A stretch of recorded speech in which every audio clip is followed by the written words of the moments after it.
हाथ ऊपर करो, वो यहाँ हाथ लगाए, वो यहाँ हाथ लगाएं। अच्छा, हमारी औरतें, हमारी बहुएं, हमारी माताएं, हमारी बहनें, उनके छूने के लिए है। मुंबई के अंदर, पूना के अंदर ऐसे कोरियोग्राफर अपनी कितनी ही लड़कियों को और बहुओं को लेके उड़ गए। इधर एक शादी हुई, उधर दूसरी शादी टूटी। वो कोरियोग्राफी करने के लिए रोज उस शादी के फंक्शन के लिए आता था।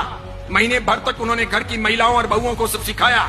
उसी के अंदर एक बहू के साथ प्यार हो गया, इधर शादी निपटी। सेकेंड डे सवेरे वो इस बहू को लेकर रफू चक्कर हो गया, शादी कर ली उसने। समझ रहे हो आप? ये चीजें होगी। साड़ियां भी खुद पहननी सीखनी चाहिए। कोई फैशन डिजाइनर हमें साड़ी पहनाने आए और वो मर्द हो, अच्छा, वो यहां तक हमें छुए और उसके साथ में हमारे घर का भाई हस्तमिलाप करेगा। साला दिमाग खराब हुआ है क्या? क्या जरूरत है ऐसी? दादियों से पूछो, उनको किसी ने छुआ था क्या?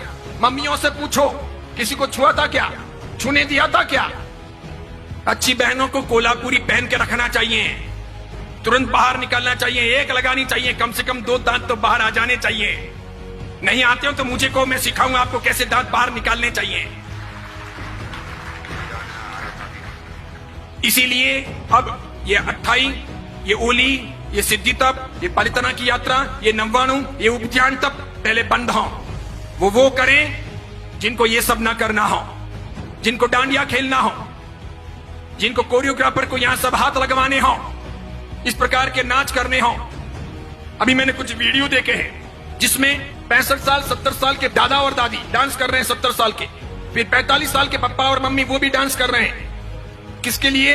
बिटिया की शादी है उसके लिए। शोभा देता है। 65 साल 70 साल के दादा और दादी डांस करें, अच्छा लगता है। अब टांगे तो कब्र में लटकी है और डांस करना है, कोई मर्यादा है या नहीं? अच्छा, डांस नहीं करने से शादी अच्छी नहीं होगी क्या? एक वीडियो नहीं बनेगा तो काम नहीं चलेगा क्या? क्या गंदी फिल्मों की धुनों पर दादा दादी को नचाना ही जरूरी है? कई सारे समाजों ने प्री वेडिंग शूट भी बंद कर दिए। पुरोहित समाज ने पाली के उस घोषणा पत्र के अंदर यह भी किया कि हमारे समाज के अंदर दूसरों की देखा देखी कोई प्री वेडिंग शूट नहीं होगा, कोई आवश्यक नहीं है। वेडिंग के बाद यानी शादी के बाद आप आराम से घूमो, आपका काम करो, लेकिन ये सुभाषपद नहीं है। ये सब फिल्मों से, सीरियलों से आया है। क्या दिखाना है? और मुझे तो यूं लगता है कि हमारा बदन हमारे वीडियो के द्वारा इस प्रकार अर्धनग्न कपड़े पहने हुए, हाफ पैंट या इतना सा पहना हुआ नीचे, ऊपर इतना सा पहना हुआ, और फिर हम प्री वेडिंग शूट करते हैं और वो लोग देखते हैं तो क्या देखते हैं? क्या देखते हैं? आप दिखाना क्या चाह रहे हो? अच्छा, जो आपको दिखाना है वो आपके पति को दिखाना है कि दूसरों को दिखाना है? ये पति के लिए है कि दूसरों के लिए है? यानी आप एक सदाचारी मां बनना चाहती हो कि वेश्या रहना चाहती हो? करना क्या है? जाना कहां है? एम क्या है? उसी प्रकार पूछना चाहता हूं, जीटो की स्थापना हुई तो ये एम था क्या? कहीं जीटो के घोषणा पत्र में ये चीजें हैं क्या कि हम डांडिया रास का आयोजन करेंगे? स्थापना के दिन ही जीटो वालों को जूते पड़ गए होते।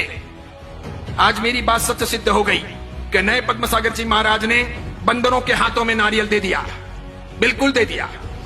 जीटो में कई लोग ऐसे भी हैं जो सदाचारी हैं, समझदार हैं, आचार संपन्न हैं, मुझे मिलते भी हैं, अन्य महाराज साहब को मिलते हैं। कई माताएं भी ऐसी हैं जिन्होंने अपनी व्यक्तिगत जिंदगी में ऐसा कुछ किया नहीं है, वे चाहते भी नहीं है, लेकिन अपने यहां पर ये समूह जो है मिलकर के माता फोड़ना, मेजोरिटी, डेमोक्रेसी।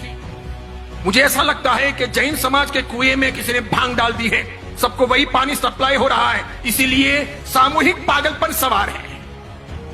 इस बीच में ऐसा कोई आदमी बोले तो उसकी बहुत कीमत नहीं, उसको लोग खारा समझते हैं, उसके प्रति लोग दुर्भाव रखते हैं, उसे पसंद नहीं करते। क्योंकि मुझे तो ये सब फर्क नहीं पड़ता, मैं किसी की रोटियों का मोहताज नहीं हूं, और मैं तो कफन पहन के निकला हुआ हूं पहले से ही, और मेरे कोई आगे रोने वाला नहीं, पीछे कोई धोने वाला नहीं। मैं इसकी फिक्र करता नहीं। मुझे कोई बहन बेटी की शादी करवानी नहीं है, मेरा कोई उपास्य नहीं, मेरा कोई मंदिर नहीं, मेरा कोई घर नहीं, मेरे कोई स्थान है नहीं। मैं कल कहां रहूंगा ये मुझे पता नहीं है, इसलिए मैं कोई परवाह करता नहीं कि मुझे किसी प्रकार की गुलामी करनी है, बिल्कुल नहीं, नेवर। मैं तो सत्व के आधार पर जीने वाला आदमी हूं। जितने केस होने दें, जितने दुश्मन सामने आए आने दें, जिस मुकाम पर मौत होगी होगी, एक बार होगी, 2 बार थोड़ी होती है मौत, एक बार होगी। और किसी के सर्टिफिकेट से मुझे कोई स्वर्ग या मोक्ष थोड़ी मिलेगा, तो क्या फर्क पड़ता है कोई मेरे बारे में क्या बोलता है, कुछ भी कहे। इसीलिए मेरी फिक्र मत कीजिए, मुझे चिंता है समाज की। भगवान महावीर का समाज चिंता रहा, वो पवित्र रहा, अच्छा रहा, तो साधु साध्वियों का और हमारे सब कामों का कोई व्रत रहेगा।